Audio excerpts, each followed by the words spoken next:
তুমি যদি ভেবে থাকো আমাকে বিয়ে করছো জন্য আমার উপরে অধিকার খাটাবে, আবার পরীক্ষায় ভালো নাম্বার করবে, তাহলে জীবনের বড় ভুল করবে। আমি তোমাকে একদম স্বামী হিসেবে মানতে পারছি না। তুমি আমার স্টুডেন্ট হয়ে গেছো, সেখানে তোমাকে আমি স্বামী হিসেবে কিভাবে মেনে নিব? আমাকে কি আপনার বাচ্চা লাগে নাকি? আর আমি অলরেডি ভালো স্টুডেন্ট, আমার কারো সাহায্য লাগে না। আমি নিজের যোগ্যতায় A+ পেয়েছি, বুঝতে পারছেন? আর আপনাকে কে বলছে আমাকে স্বামী হিসেবে মেনে নিতে? সরেন, ঘুমাতে দেন। আয়ান কথাটা বলে নদীর শাড়ির আঁচল সরিয়ে দিয়ে শুয়ে পড়ল। নদী আয়নের দিকে তাকিয়ে ফুঁসতে লাগলো। নদী মুখ ভেঙচি দিয়ে ঘুরে শুয়ে পড়ল।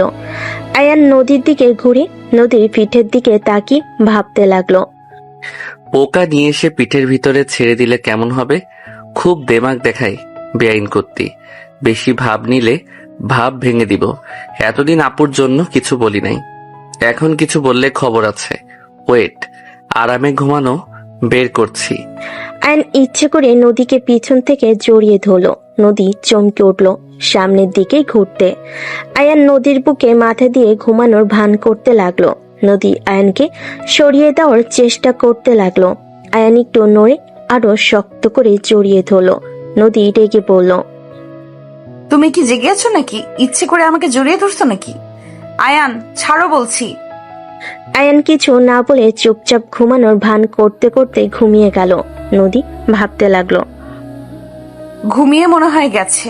উফ। নদী আয়নকে আর না সরিয়ে দিয়ে ওর হাতের উপরে হাত রেখে ঘুমিয়ে গেল। সকালে আয়নের ঘুম ভাঙলে দেখে নদী ওর বুকে মাথা দিয়ে ঘুমিয়ে আছে। আয়ন ভাবতে লাগলো, কাজটা হইল কি? আমি তো ওনার বুকের উপরে ঘুমিয়ে গেছিলাম, এই আবার আমার উপরে কখন ঘুমালো? আয়ন নদীর কোমরের দিকে চোখ গেলে আয়ন আস্তে আস্তে নদীর কোমরের উপর হাত দিয়ে সুড়সুড়ি দিতে লাগলো। নদী ঘুমের ঘরে চুলকাতে লাগলো। আয়ন মিটিমিটি করে হাসতে লাগলো। আয়ন আবার দিতে যাবে, সাথে নদী বিরক্ত হয়ে উঠে পড়ল। দেখে আয়ন ঘুমিয়ে আছে। আয়নকে জড়িয়ে ধরে শুয়ে আছে। নদী আস্তে আস্তে আয়নের হাত সরিয়ে দিয়ে খাট থেকে উঠে পড়ল। নদী আলমারির কাছে গিয়ে শাড়ি বের করে ওয়াশরুমে চলে গেল। আয়ন এক চোখ খুলে দেখে নদী নাই।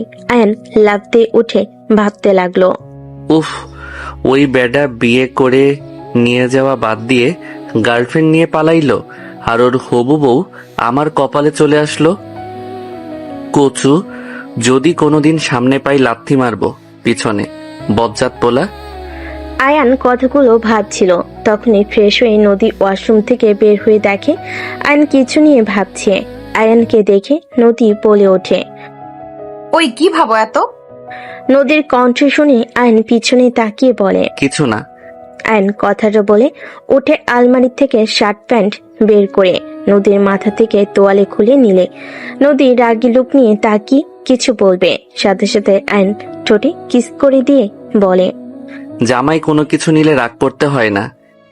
তোমাকে তো আমি। কিস করবেন নাকি? নদী থাপ্পড় মারতে যাবে, সাথে সাথে নদীর হাত ধরে আরেক হাত দিয়ে কোমর চেপে ধরে টান দিয়ে কাছে নিয়ে এসে দুহাত পিছনে ধরে বলে, এত রাগ ভালো না বউ, তুমি যে হট, তোমাকে তো খালি আদর করতে ইচ্ছে করছে। এতদিন তো বড় হাপু হিসেবে দেখছি, তাই কখনো সেইভাবে তোমার দিকে তাকাই নাই। এখন তোমাকে দেখে আমি পুরো ফিদা হয়ে গেছি। ভেজা চুলে তোমাকে অসাধারণ লাগছে, তোমাকে দেখে নেশা লেগে যাচ্ছে। আয়নের কথা শুনে নদী ধাক্কা দিলে আয়ন সাথে সাথে দেওয়ালের সাথে ঠেকে গেল। নদীর দিকে হাসি দিয়ে কিছু বলার আগে নদী বলে উঠল, ছি, তোকে ভদ্র নম্র ভেবে এসেছি। এতদিন তোকে নিয়ে কত প্রশংসা করছি সবার কাছে, আর তুই সবার সামনে নিজেকে যেভাবে প্রেজেন্ট করস, আসলে তো তুই তেমন না। কতটা নোংরা তুই! তোর জায়গায় আমি থাকলে আমি তো কখনোই এভাবে কথা বলতাম না।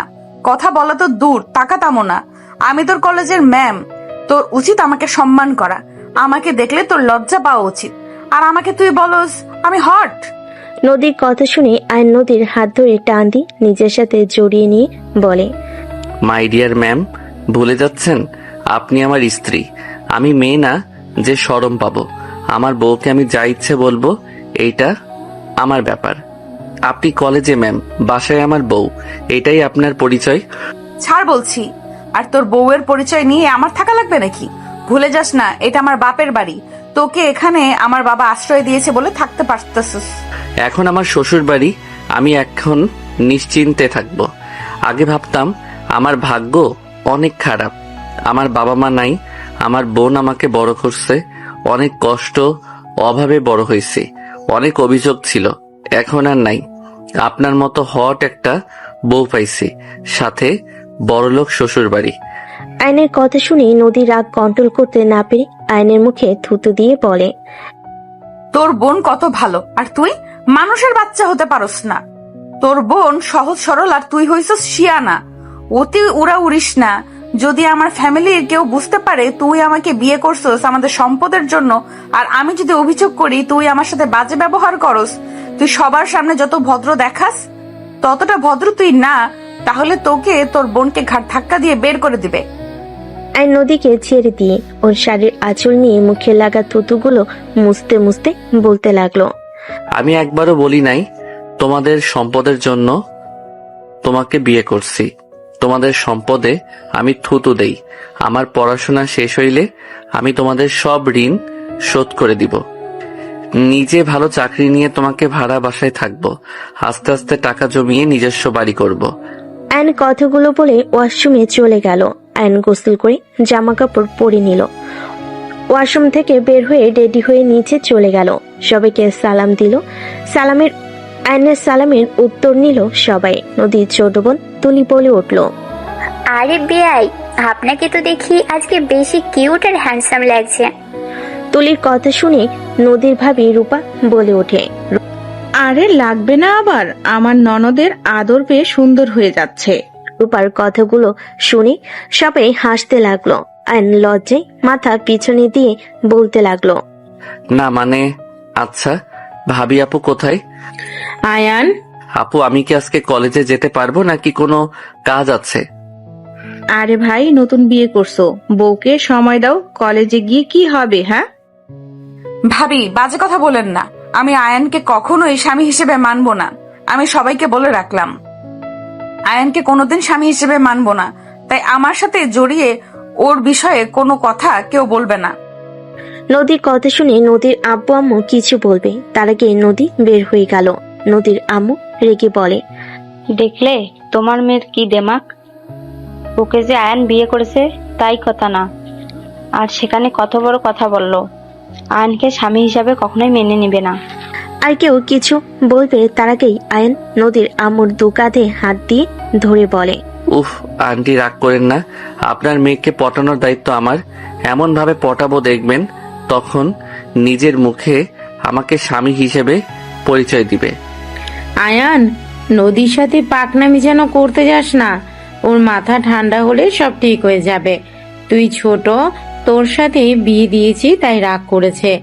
এখানে যে কেউ রাগ করবে। বৌমা, তুমি সবসময় নদীর হয়ে কথা বলবে না তো? তোমাদের দুজনের আদর পেয়ে পেয়ে এত বড় কথা বলার সাহস পেল। আম্মু ক্ষমা করবেন, আমার কথায় যদি কষ্ট পান। আম্মু, নদীর জায়গায় যে কেউ থাকলে রাগ করতো। আপনারা হঠাৎ করে আয়ানের সাথে বিয়ে দিলেন, বিষয়টা নদী মেনে নিতে পারছে না, তাইও রেগে আছে। কেন, তোমার ভাই কি ভালো ছেলে না? ওই কি খারাপ ছেলে নাকি যে তোমার ননদ এত বড় কথা বলবে? আম্মু, নদীকে কিছু সময় দেন, আর যত বলুক, স্বামী স্ত্রীর সম্পর্ক পবিত্র থাকতে থাকতে এমনিতেই ভালোবাসা তৈরি হয়ে যাবে। এখন ওই ছোট, আর আয়ানও তো নদীকে বড় আপু বলে ডাকতো। আয়ানকেও নদী তো ছোট ভাইয়ের মতো দেখতো। সেখানে হুট করে স্বামী হয়ে গেলে বিষয়টা লজ্জাজনক ব্যাপার। আমি কিছু বলবো না, তোমরা যা ইচ্ছে করো। নদীর আম্মু রাগ করে চলে যেতে নিবে। আয়ন দৌড়ে নদীর আম্মুর রুমে চলে গেল।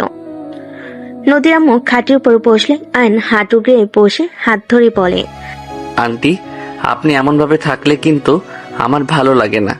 আপনি এইসব নিয়ে চিন্তা করবেন না তো, আমি ওনার মনে জায়গা করে নিবই, আর যা করা লাগবে আমি সব করব। আর সত্যি বলতে আমারও প্রথমে অনেক লজ্জা লাগছিল। ছেলে মেয়ের ভালো করতে গেলে আমরা বাবা মা খারাপ হয়ে যায়। আন্টি এইটা কি বলেন? ভাইয়া আপুরা আর উনিও আপনাদের দুইজনকে অনেক ভালোবাসে। ওনার রাগ হয়েছে তাই এমন ভাবে কথা বলছে। আপনি শুধু শুধু রাগ করছেন, দেখেন, আপনি আর আঙ্কেল হুট করে আমাকে বিয়ের কথা বলেন, আমি রাজি হইতে চাই নাই। আপনার মুখের দিকে তাকিয়ে আমি রাজি হয়ে যাই, দুইজনের সময় দরকার। আচ্ছা আন্টি, আমার ফোনটা বাজছে। আয়ন উঠে ফোনটা রিসিভ করে ওর ফ্রেন্ডদের সাথে কথা বলা শেষ করে নদীর আম্মুকে কিছুক্ষণ বুঝিয়ে আয়ন রুম থেকে বের হয়। আগের রুমে গিয়ে ব্যাগ নিয়ে বের হইলে আয়নের দুলাভাই আশিক বলে উঠল, আয়ান, গাড়ি ভাড়া নিয়ে যাও। ভাইয়া ভাড়া আছে, ওনার বিয়েতে তো অনেক টাকা উঠছে, ওইগুলো আছে। ও আচ্ছা, আসো, কলেজে নামিয়ে দিয়ে অফিসে যাব।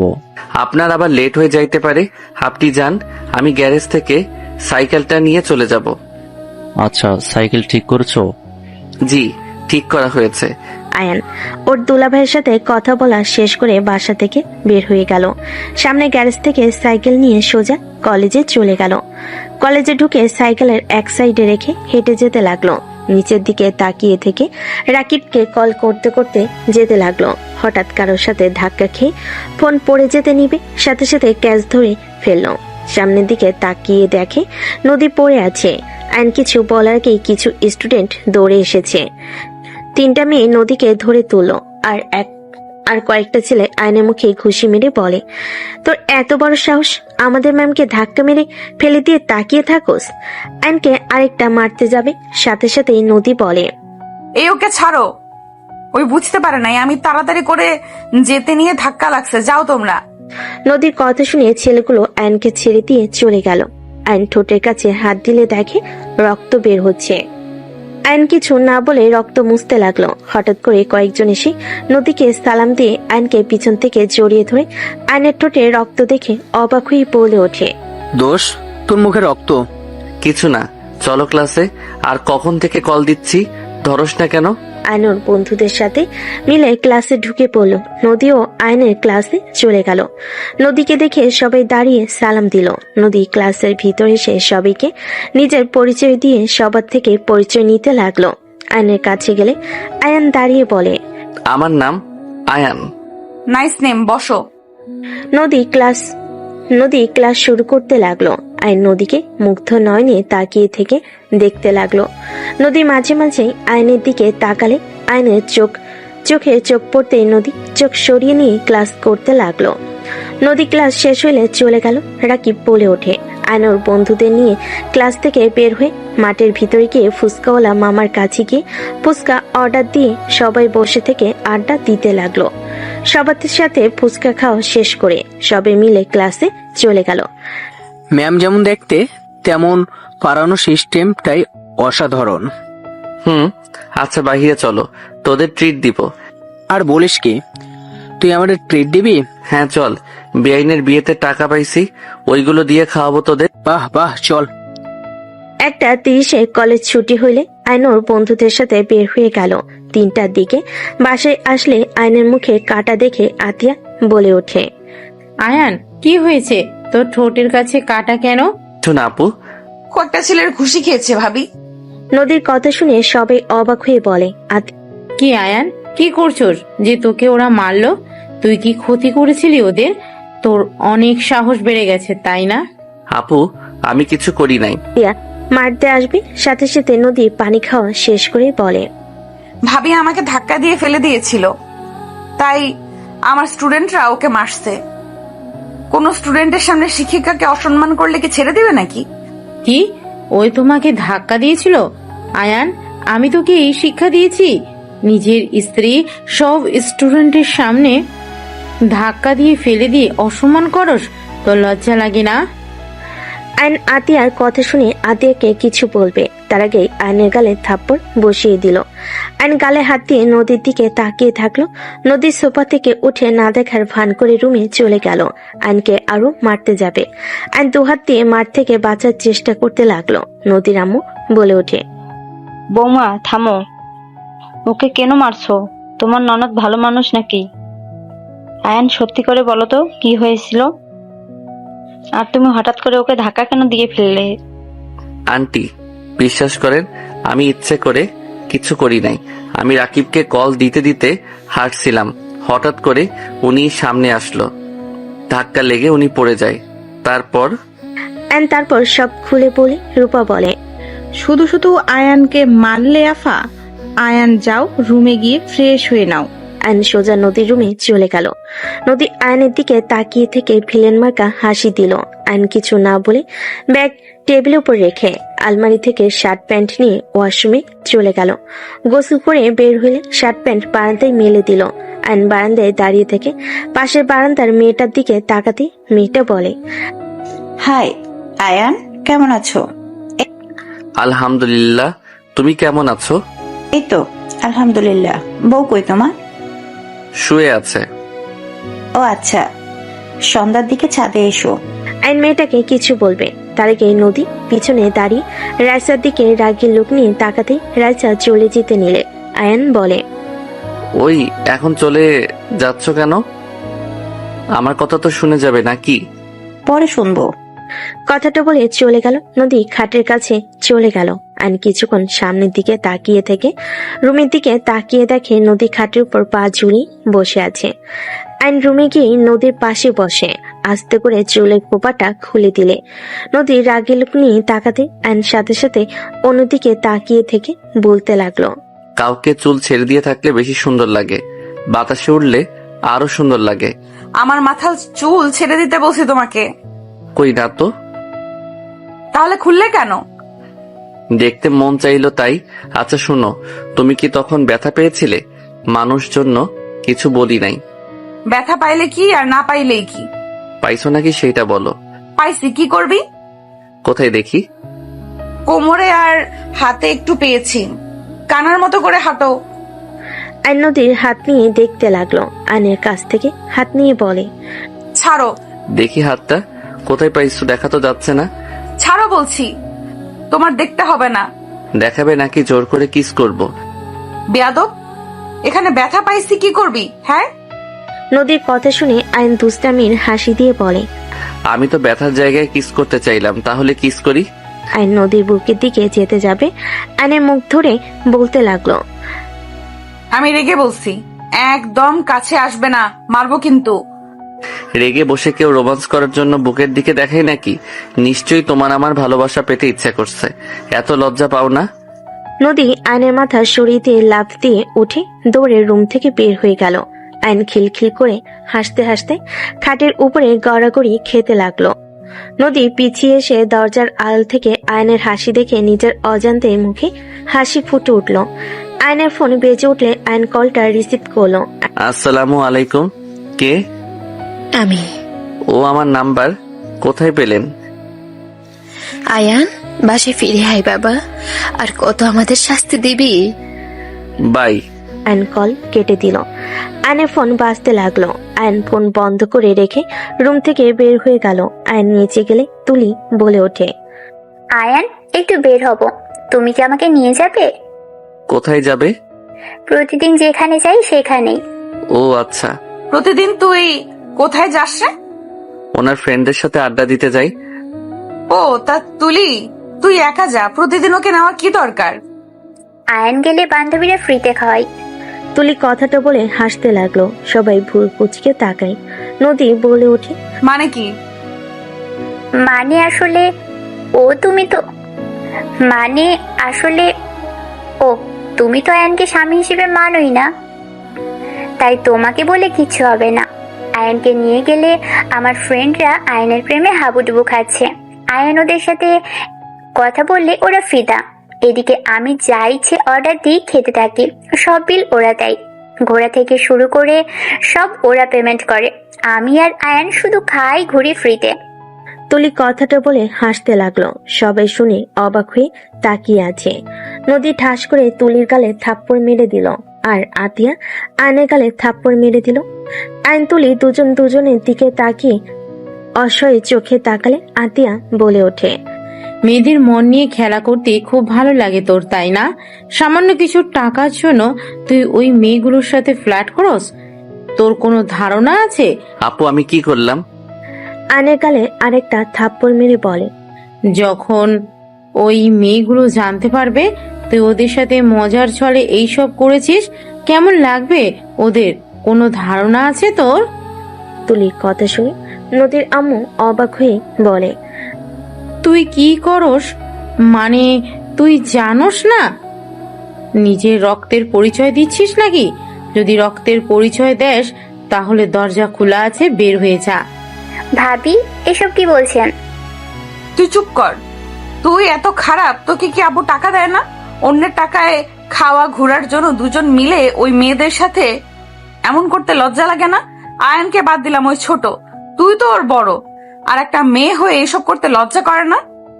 আরে আজব তো, আমি এখানে কি করছি? ওদের আমি বারবার বুঝিয়েছি, দেখ আয়ান ছোট, এসব প্রেম প্রীতি বুঝে না, ওর পিছনে ঘুরে লাভ নেই। ওরা উল্টা আমাকে বলে আমি নাকি আয়ানকে লাভ করি, জন্যই নিয়ে আসি না। আমাকে অনেক ধরনের কথা বলতো, তো আমি কি করব? সেখানে ওদের যদি আয়ানের সাথে কথা বলতে ভালো লাগে, আমার কি দোষ? আয়ান তো আর ওদের সাথে খারাপ কথা বলে না। আয়ান কেমন জানি কথা বলে, ওরা মুগ্ধ হয়ে শুনে আর হাসে। ওদের দোষ আমাদের না, ওদের দোষ আমাদের না, আমরা বারবার করেছি তো। আর আমাকে বলেছিল আয়ানকে পটাবে, সেখান থেকে ওদের চ্যালেঞ্জ অনুযায়ী যাই 1 মাস হয়ে গেছে, আয়ানকে কেউ পটাতে পারেনি। আর এমনিতেও আয়ানেরও লাভ আছে, আমি তো দেখি ভাবি। বাহ ভাইয়া, ওকে আসা যাওয়ার যে ভাড়া ওইটা দেয়, ওই সাইকেলে নিয়ে যাওয়ার কারণে ওই টাকা থাকে, ওটা দিয়ে খাই। প্রতিদিনের 50 টাকা হাত খরচ দিয়ে চলে নাকি? কি? বাট আয়ানকে তো 200 টাকা করে দেওয়ার কথা, নদীর আব্বু তো বলে দিয়েছে। আর 150 টাকা কই যায়? আমার কাছে থাকে। আম্মু, আমার দোষ নাই। আতিয়া 50 করে দিতে বলে, এর বেশি দিতে না করেছে। আর যখন ওর খুব দরকার হয় তখন যে টাকা জমা থাকে ওইখান থেকে নিয়ে দিয়ে দেয়। বৌমা, এইটা একটু বেশি করে ফেলছো না আয়নার সাথে? আতিয়াকে কিছু বলার সুযোগ না দিয়ে উঠে দাঁড়িয়ে পড়ল। আপু, আমি আমার রক্ত পরিচয় দিচ্ছি, তুমি আমাকে এটা বলতে পারলে? ওকে ঠিক আছে, দরজা তো খোলা তাই না? চলে যাচ্ছি, তুমি থাকো। আজ থেকে আমার দায়িত্ব তোমাকে নিতে হবে না। ধন্যবাদ আমাকে 8 বছর লালন পালন করার জন্য। এই ঋণ আমি হয়তো শোধ করতে পারবো না, বাট ভাই হয়ে আমার কর্তব্য আমি পালন করার চেষ্টা করব। আয়ন চোখের পানি গড়িয়ে পড়তে আয়ন মুছে চলে যেতে লাগলো। আশিক নদীর আব্বু রূপা আয়নকে আটকানোর জন্য হাত ধরে আতিয়া বলে ওঠে, আমু, রূপা আশিক ছেড়ে দাও, বড় হয়ে গেছে, আমাকে ছাড়া সে অনেক কিছু করতে শিখে গেছে, চলে যেতে দেন। আর নদী ও আয়ানকে স্বামী হিসেবে মানে না, তাই কোনো চিন্তার বিষয় নেই যে ওই চলে গেছে নদী কষ্ট পাবে। বাহ, এইটা হবে। যা চলে। আয়ান, দাঁড়িয়ে আছোস কেন? আতিয়া পাগল হয়ে গেছো নাকি? ওই একা কোথায় যাবে? আর তুমি ওকে ছাড়া থাকতে পারবে নাকি? এই দুনিয়াতে আমরা সারা তোমাদের কোনো আত্মীয় আছে নাকি? কোথায় থাকবে ওই ভালো জানে, না হলে এত বছর কিছু না, আজ বলে বের হয়ে যাবে। বাহ, বড় হয়ে গেছে তো, যেতে দাও। বৌমা, বেশি বোঝা ঠিক না। আতিয়া আয়নের দিকে ধমকে সুরে বলে, তোকে যেতে বলেছি না? যা, বের হ। দাঁড়িয়ে আমার দিকে কি দেখোস? যা, ভাবতেছ সম্পূর্ণ ভুল, তোকে ছাড়া ভালোই থাকবো, বের হ। আয়ন আশিকের হাত সরিয়ে দিয়ে বের হয়ে গেল। আশিক দৌড়ে আয়নের পিছন যেতে লাগলো। আয়ন কোনো কথা না শুনে বের হয়ে গেল। আতিয়ার চোখের পানিগুলো টলমল করতে লাগলো। রূপা আতিয়ার দিকে তাকিয়ে বলে, বের হয়ে যেতে বলে এখন কাঁদছো কেন? শুধু শুধু ওকে বের করে দিলে। ভাবি, আপনি এমনটা করে ঠিক করলেন না। আয়ন এসব করতে চায় নাই, আমি জোর করেছিলাম। আতিয়া কারো কোনো কথা না শুনে দৌড়ে চলে গেল রুমে। এদিকে আয়ন সিএনজিতে উঠে চলে গেল। আশিক বাসার ভিতরে গেলে নদীর আম্মু বলে, কি হলো, আয়ান আসলো না? না, সিএনজিতে উঠে চলে গেল। আর তুলি ফালতু কাজের ভেতরে ওকে জড়াতে হবে কেন? আমি কি জানতাম ভাবি এত রেগে যাবে? আর এখানে এত রেগে যাওয়ার তো কোনো কারণ আমি দেখি না। নদী থাপ্পড় মারলে তুলি চুপ হয়ে গেল। নদী রুমে চলে গেল। তুলি কান্না করতে করতে রুমে চলে গেল। 5 দিন পর। আশিক, আয়ানকে কি খুঁজে পেয়েছো? ওর বন্ধুদের থেকে কোনো খবর পাইছো? 5 দিন পর আতিয়াকে এত উতলা দেখে সবাই অবাক হয়ে তাকালো। আশিক অবাক হয়ে বলল, আয়ানের খবর শুনে কি করবে? ওকে পাইলে কি আর না পাইলে কি? তুমি তো 5 দিন ওর নাম শুনতে চাইলে না, আজ আবার কি হলো যে ওর খোঁজ চাচ্ছ? আশিক, ওই আমার ভাই। আমি রাগ করেছিলাম। আমি রাগের বশে একটা কথা বলে দিয়েছি, তাই বলে ও বাসা থেকে বের হয়ে যাওয়ার কথা বলবে? আমি কি আমার ভাইকে শাসনও করতে পারবো না নাকি? শোনো, আমাদেরও ভাই বোন আছে। আমার আম্মুও কোনোদিন তোমার মতো করে শাসন করে নাই। আমার আম্মু আব্বু কি কম রাগী নাকি? তুমি আয়ানকে যে পরিমাণ শাসনে রাখতে, তারপরও কোনোদিন তোমার মুখের উপরে কিছু বলে নাই। ওকে যেভাবে বলো সেইভাবে চলে। ওই ছোট মানুষ তুলির সাথে মিলে একটু মজা করছে, তাতে তুমি ওকে থাপ্পড় মারলে, বের হয়ে যেতে বললে। আমি বুঝলাম না, আমাদের ফ্যামিলি কোনো সমস্যা নাই আয়ানকে নিয়ে, তুমি এত রাগ শাসন কেন করো? তুমি বুঝবে না, অল্পতে খুশি থাকা ভালো, যেটা আমার ভাইকে আমি শিখিয়েছি। হ্যাঁ, আমি মানছি রাগের বশে আমি ওকে বকা দিয়েছি। ওর বোঝা উচিত ছিল আমি ওর ভালোর জন্য ওকে বকাগুলো দিয়েছি। ওই ছোট আর কত সহ্য করবে? এইটাই শাসন বলে না, আতিয়া পাগলামি বলে। আমার ছেলে মেয়েকে তুমি এত শাসন করতে পারবে না। ওরা বাসায় আসলে একদম ওদের উপরে এত শাসন চালাতে যাবে না, বলে দিলাম। Ashik, just shut up. Ashik, বোমার সাথে ঝগড়া করিস না। তুই কি আয়ানের খোঁজ পেয়েছস? নদী, ওই কি কলেজে আসে না? না, আমি খুঁজেছি, ওকে পাই নাই। ওর ফ্রেন্ডদের জিজ্ঞেস করলে বলে কিছু জানে না, ও সম্পর্কে বেশি ঘাটলে নানা ধরনের প্রশ্ন করবে, তাই আর কিছু বলি নাই। ওর ফ্রেন্ডদের তুমি চেনো নদী? বাট বাসা কই তা জানি না। মনে হয় বস্তির ওইদিকে হবে। ওদের ওইদিকে কয়েকবার যেতে দেখেছি। উফ, কেন যে রাগ দেখাতে গেলাম, ফোনটাও নেয় নাই। আতিয়া কান্না করতে লাগলো। রূপা আতিয়াকে ধরে হঠাৎ করে আতিয়ার কল বেজে উঠলো। আয়নের ফোন দেখে কল এসেছে। আতিয়া তাড়াতাড়ি ফোনটা রিসিভ করলো। আসসালামু আলাইকুম, কে? ওয়ালাইকুম আসসালাম আতিয়া। ও আপনি? দেখেন, আয়ানকে আপনারা যদি নিয়ে যেয়ে থাকেন তাহলে আমার ভাইকে ফিরিয়ে দেন। আমার ভাইকে ছাড়া আমি থাকতে পারবো না। আমার ভাইকে ফিরিয়ে দেন। আতিয়া, এসব কি বলছো? আয়ান তোমার কাছে নাই? আপনি এমন অবাক হচ্ছেন, আপনারা ওকে নিয়ে গেছেন। আতিয়া, এসব কি বলো? আয়ানকে আমরা নিয়ে আসি নাই। আমরা তো লন্ডন, আমরা কিভাবে নিয়ে আসবো? আয়ানকে নিয়ে যাওয়ার জন্য এসেছিলাম, আয়ান আসে নাই। তোমার সাথে কথা বলারও সুযোগ দেয় নাই। সত্যি আপনারা ওকে নেন নাই? তুমি নাম্বারটা দেখো।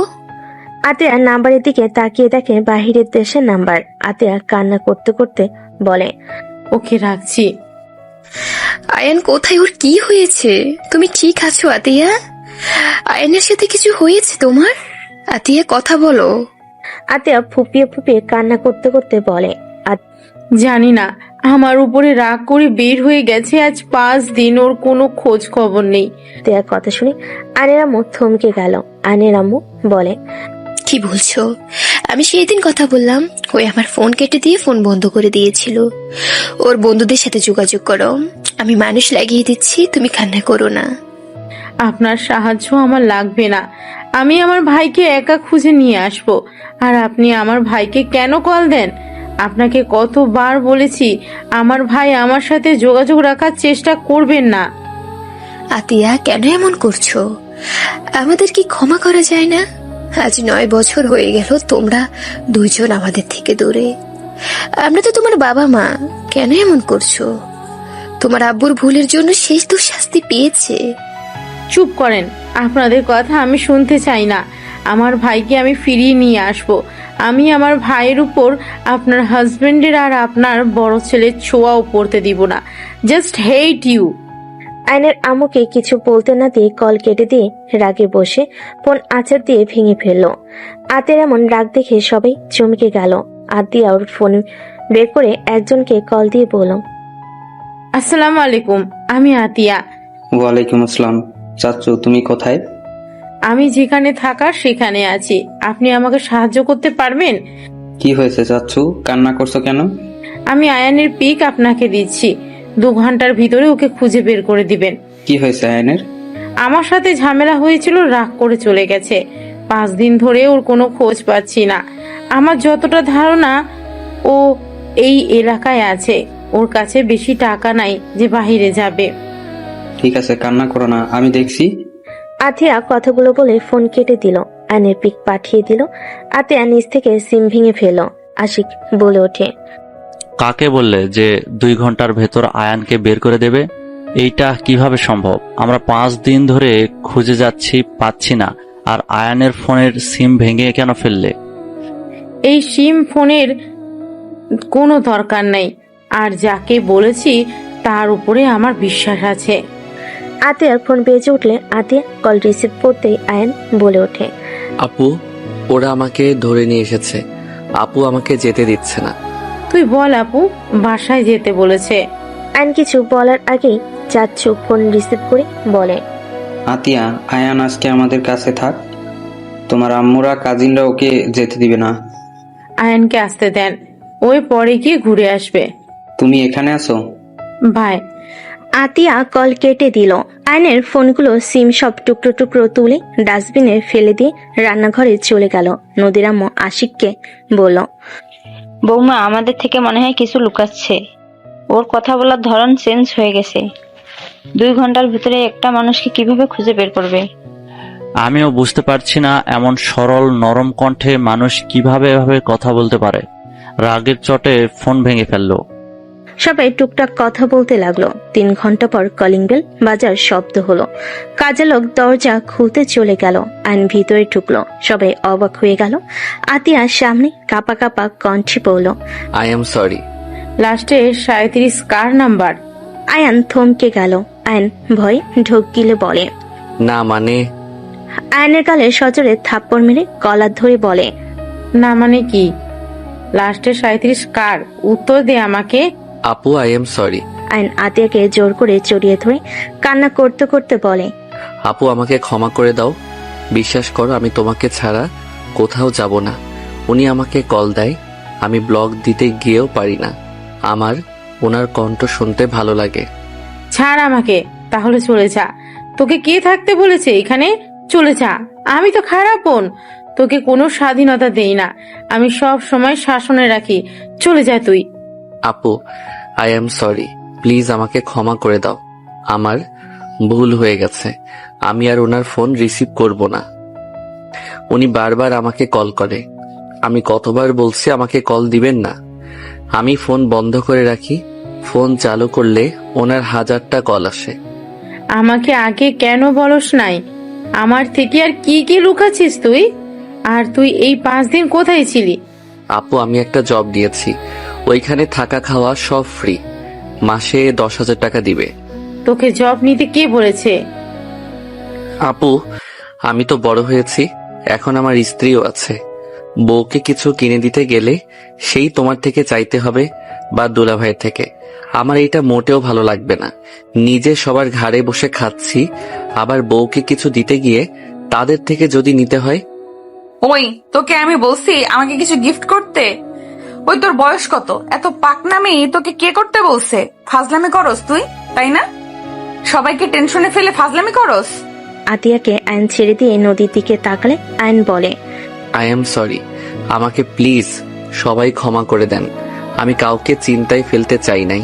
আপু আমাকে সেই দিন এমন কিছু বলছিল, আমি বিষয়টা মেনে নিতে পারছিলাম না। এই, কি এমন বলছে তোকে? তোর বোন তো তোকে মাঝে মাঝে রেগে বাড়ি থেকে বের হয়ে যেতে পারে। সেখানে এতদিন যাস নাই, সেদিন কেন গেলি? বের হওয়ার ব্যাপারে আমার খারাপ লাগে নাই। আমার খারাপ লাগছে আপু আমাকে রক্তের পরিচয় দেওয়ার কথা শুনে। আমি কি এমন করছিলাম? আমি তো জাস্ট ওই মেয়েদের সাথে কথা বলতাম মজা করে। এর থেকে তো আমি কোনো বাজে কথা ভিতরে বা তাদের দিকে বাজেভাবে তাকাইও নাই। রুমে যা, আমার রাগ আরো বাড়ছে কিন্তু তোর উপরে। যাচ্ছি। আর একটা কথা বলার আছে। কি কথা? আপু, সাথী মেয়েটা আমার পিছনে লাগছে। সাথীকে? যে আমাকে ধরে নিয়ে গেছিল, ওনার ছোট মেয়ে, আমাদের পাশে কলেজে নাকি পড়ে। ও, তুই এড়িয়ে যাবি? আর তুই বিয়ে করছিস এটা কাউকে জানানোর দরকার নেই। আপু, না জানালে ওরা বিয়ে। কথা বলছে আমার পড়াশোনা শেষ হইলে অনুষ্ঠান করবে, আর ইন্টার পরীক্ষা দেওয়ার পরে আমাদের নাকি বিয়ে পড়িয়ে রাখবে। আমি কথা বলে নিব, তুই যা রুমে। কে বিয়ে পড়াবে? আসলে তোমাদের বড় ভাই বোনের মাঝে চলছেটা কি? তোমাকে কে কিডন্যাপ করেছিল? আমু, কিডন্যাপ না, আমি যাকে বলেছিলাম সেই ওকে খুঁজে নিয়ে গেছিল। ও, আরেকটা কথা আপু, রূপা মেয়েটা নাকি ভাবি হয়। আঙ্কেলের কোম্পানির শেয়ারে যে মেয়েটা আছে উনি। কি? হুম। সব ঝামেলা একসাথে আসা লাগবে? রূপা ম্যাম তোমার ভাবি হয় মানে? কি বলো এসব? ওনার সাথে তোমাদের সম্পর্ক হওয়ার তো দূর, ওনাদের তো অনেক বড় বিজনেস আছে। ওনার শ্বশুর শাশুড়ি সব লন্ডন থাকে, উনি বছরের একবার আসে। ওনাদের সাথে তোমাদের সম্পর্ক থাকার কোনো ভাবে সম্ভব না। ওর কথা রাখো তো, ও তো বড় মাপের মানুষদের সাথে আমাদের কি সম্পর্ক হবে? সাথী ওর বড় বোন রূপা, রূপার আব্বুকে আমি চিনি, উনি তো ভালো মানুষ, গরিবদের সাহায্য করে, সেখান থেকে পরিচয়। ও তাই বলো? আয়ন চলে গেল। আতিয়া নিজের রুমে চলে গেল। তুলি বলে ওঠে, দেখছো, সাথী আমাদের সাথে পড়ে, আমাদের ক্লাসে টপার, সেও ওর পিছনে লেগেছে। শুধু আপু আয়নের মর্ম বুঝলো না। Just shut up. নদী ধমক দিয়ে চলে গেল। আয়ন গোসল করে পোশাক পরে খাটের পর বসতেই নদী বলে ওঠে, বড়লোক বউ পেয়ে যাচ্ছিস, তোর তো মনে হয় খুশিতে আজ ঘুম হবে না। বাজে কথা বলো না। চকলেট খাবে? তোর চকলেট তুই খা। আমার শার্ট দিয়ে নাক পরিষ্কার করছিলেন নাকি? একটা শার্টের অবস্থা খারাপ। হো, ঠান্ডা লাগছে দেখে তো মনে হয় না। কান্না করছেন নাকি? হি হি, আমার বউ আমাকে একটু হইলেও ভালোবাসে। চুপ কর, কে তোকে ভালোবাসে? হ্যাঁ, আয়নার সামনে আঙ্গুল তুলে কথাগুলো বলতে আয়ন সাথে সাথে নদীর হাত ধরে টান দিয়ে কোলে বসিয়ে দিয়ে পিছন থেকে জড়িয়ে ধরে ঘাট থেকে চুল সরিয়ে কিস করলে নদী কেঁপে উঠল। নদী নিজেকে ছাড়ানোর চেষ্টা করতে লাগলো। আয়ন নদীর পেটে হাত দিয়ে নিজের সাথে চেপে ধরে বলল, ভালোবাসো মুখে বললে কি সমস্যা? হ্যাঁ, আমি তোকে ভালোবাসি না, ছাড় বলছি। আয়ন নদীকে টান দিয়ে খাটের উপর ফেলে দিয়ে দুই হাত খাটের সাথে চেপে ধরে মুখের কাছে নিয়ে যেতে নিলে নদী নিজেকে ছাড়ানোর চেষ্টা করতে লাগলো। আয়নের নিঃশ্বাস যত মুখের উপর পড়তেছে নদী কেঁপে উঠতে লাগলো। আয়ন ঠোঁটের কাছে গেলে নদীর ঠোঁট জোড়া কাঁপতে লাগলো। আয়ন ঠোঁট জোড়া নিজের দখলে নিয়ে নিল। নদীর চোখ বন্ধ করে ফেল। আয়ন নদীর ঠোঁট জোড়া নিজের দখলে নিয়ে নিল। নদীর নিঃশ্বাস ঘন হতে লাগলো। আয়ন আস্তে আস্তে নদীর শাড়ির আঁচলে হাত দিয়ে সরিয়ে দিতেই হঠাৎ করেই নদীর ফোন বেজে উঠল। নদী ধাক্কা দিয়ে সরিয়ে দিয়ে শাড়ির আঁচল ঠিক করে ফোন হাতে নিয়ে বারান্দায় চলে গেল। আয়ন ভুরু কুঁচকে তাকিয়ে বিড়বিড় করে বলতে লাগলো, শালা কল দেওয়ার সময় পেল না। আয়ন কথাটা বলে উঠে পড়তে বসলো। আয়ন পড়াশোনায় মনোযোগ দিতে লাগলো। নদী কথা বলা শেষ করে পিছনে ঘুরে আয়নের দিকে তাকিয়ে থেকে বারান্দা থেকে বের হয়ে ল্যাপটপ নিয়ে খাটে বসলো। আয়নের ফোনের কথা মনে পড়তেই আয়ন পিছনের দিকে ঘুরে তাকিয়ে বলল, বউ, আপু কি আমার ফোনটা নিয়ে নিয়েছে? ভেঙে ফেলছে, ফোন সিম দুইটাই। নদীর কথা শুনে আয়নের মন খারাপ হয়ে গেল। আয়ন আর কিছু না বলে চুপচাপ পড়তে বসলো। নদী আয়নকে দেখে বলল, এই সত্যি করে বলো তো, তোমরা ভাই বোন আমাদের থেকে কি কিছু লুকাচ্ছ নাকি? কি লুকাবো? আমার মনে হয় কিছু লুকাচ্ছ। লুকাচ্ছি। আপনাকে লাভ করি, আপনি বোঝেন না। ফালতু। নদী আর কিছু না বলে কাজ করতে লাগলো। আয়ন পরে মনোযোগ দিতে লাগলো। রাতে সবে খেতে গেল। আয়ন খাবার খেতেই নদীর পাশে বসলো। আতিয়া সবাইকে খাবার দিতে লাগলো। আয়নকে খাবার দিলে আয়ন নিচের দিকে মাথা দিয়ে চুপচাপ খেতে লাগলো। হঠাৎ করে আতিয়ার দিকে তাকালে আতিয়া বলে ওঠে, কিছু বলবি নাকি? না। তাহলে বারবার তাকাচ্ছিস কেন? আয়ন কিছু না বলে খেতে লাগলো। আয়ন আতিয়ার দিকে তাকিয়ে বলে, আপু আমার খেতে ইচ্ছে করছে না। কেন, কি হয়েছে? কিছু না, আমি খাবো না, গলা দিয়ে ভাত নামছে না। আয়নের কণ্ঠটা কান্নামাখা হইলে আতিয়া বলে ওঠে, আর 1 মাস আছে কুরবানি ঈদের, তখন আমি তোকে ছেড়ে দিব। এই 1 মাস এখানে থাক। আর নদী তোকে যেহেতু পছন্দ করে না, নদী তুমি আয়ানকে ডিভোর্স দিয়ে দিও, ও এখান থেকে একেবারে যেন চলে যাবে। আতিয়ার কথা শুনে নদীর বুকটা কেঁপে উঠল। আয়নের দিকে তাকালো। নদীর আম্মু বলে, এইসব কি বলো? ডিভোর্স দিব মানে? আর আয়ান এবার কোথায় যাবে? আম্মু দেখেন, নদী আয়ানকে অপছন্দ করে, সেখানে জোর করে কোনো সম্পর্ক রাখা উচিত না। আমার মনে হয় ডিভোর্স দেওয়া ভালো। আমাদের জন্য দুইজন একে অপরকে অপছন্দ করে জোর করে একই ছাদে থাকছে আমাদের জন্য। আমরা এইটা হতে দিতে পারি না। মেয়েদের স্বাধীনতা বলে একটা কথা আছে। একটা জিনিস বুঝলাম না, তুমি সব সময় মেয়েদের হয়ে এত কথা কেন বলো? মেয়ে হয়ে কি আমাদের কোনো স্বাধীনতা থাকবে না নাকি? বিয়ে সারা জীবনের ব্যাপার। সেখানে নদী আয়নকে সহ্য করতে পারছে না, সেখানে বাধ্য হয়ে আয়নের সাথে থাকার কোনো মানে হয় না। দুজনের জীবন নষ্ট। আমারও তাই মনে হয়, ওদের বাধ্য হয়ে সম্পর্কে রাখা উচিত না। দুজন চুপ করবে। খাবার খেতে দিবে নাকি উঠে চলে যাব? আতিয়া বসলো। সবাই খাবার খেতে লাগলো। আয়ন অল্প খেয়ে উঠে চলে গেল। আয়ন রুমে গিয়ে বসে থেকে ভাবতে লাগলো। উনি কি আসলে আমাকে ভালোবাসে না নাকি? একটা কথাও বললো না আপু। যে ডিভোর্সের কথা বললো কিছু বললো না, চুপচাপ কথাগুলো শুনলো। ওকে ডিভোর্স দিলে আমিও দিব। আমিও চাই না জোর করে ওনার সাথে থাকতে। ভালো লাগছে না, চারিদিকে শুধু অশান্তি। আয়ন কথাগুলো ভাবতে লাগলো। আয়ন খাটের এক কোণে শুয়ে থেকে কথাগুলো ভাবতে লাগলো। নদী রুমের ভিতরে এসে আয়নকে ভাবতে দেখে কিছু বলল না। খাটে শুয়ে লাইট অফ করে দিল। ডিম লাইট জ্বালিয়ে উপরের দিকে তাকিয়ে থাকতে লাগলো। আয়ন নদীর হাতের উপরে মাথা দিয়ে পেট উপরে হাত রেখে জড়িয়ে ধরে বলল, তুমি কি সত্যি আমাকে ডিভোর্স দিবে? আচ্ছা, আমাকে কি সত্যি ভালোবাসা যায় না? আমি অন্য কাউকে ভালোবাসি। নদীর কথা শুনে আয়নের বুকের ভিতর কেঁপে উঠল। আয়ন এক সেকেন্ডের ভিতরে নদীর উপর থেকে হাত সরিয়ে নিল। আয়ন খাট থেকে নেমে বালিশ নিয়ে সোজা সোফায় চলে গেল। নদীর চোখের পানিগুলো গড়িয়ে পড়ল। নদী মনে মনে ভাবতে লাগলো, এই তোমার ভালোবাসা আয়ান? অন্য কাউকে ভালোবাসি শুনে আমার পাশের জায়গাটা ছেড়ে দিলে? নিজের স্ত্রীকে নিজের করে রাখার বয়স তোমার হয় নাই। কিভাবে নিজের জায়গায় ধরে রাখতে হয় সেটা তুমি জানো না আয়ান। নদী কথাগুলো ভাবতে ভাবতে চোখের পানি ফেলতে ফেলতে ঘুমিয়ে গেল। আয়ন এপাশ ওপাশ হতে লাগলো। আয়ন ভাবতে লাগলো, আমাকে ভালো না বাসলে আমি ছিলাম না দেখে আমার শার্ট জড়িয়ে কেন কান্না করছে? আর সত্যি কান্না করছে নাকি আমার ভুল ধারণা? আমি কাছে গেলাম, আমাকে শুধু মুখে বলল সরে যেতে। কই প্রথমের মতো তো জোর করে সরিয়ে দেওয়ার চেষ্টা তো করলো না। উফ, মেয়ে মানুষকে বোঝা বড্ড কঠিন। আমার বোন একটা আছে, এত পেঁচালো কেন এই মেয়ে মানুষ? ধ্যাত ভালো লাগে না। আয়ন কথাগুলো বলে ঘুমিয়ে গেল। সকালে ঘুম ভাঙলে নদী আয়নের দিকে কিছুক্ষণ তাকিয়ে থেকে ওয়াশরুমে চলে গেল। আয়নের ঘুম ভাঙলে খাটের দিকে তাকিয়ে দেখে নদী নাই। আয়ন উঠে ওয়াশরুমের দিকে তাকিয়ে বুঝলো ওয়াশরুমে গেছে। আয়ন উঠে বারান্দায় চলে গেল।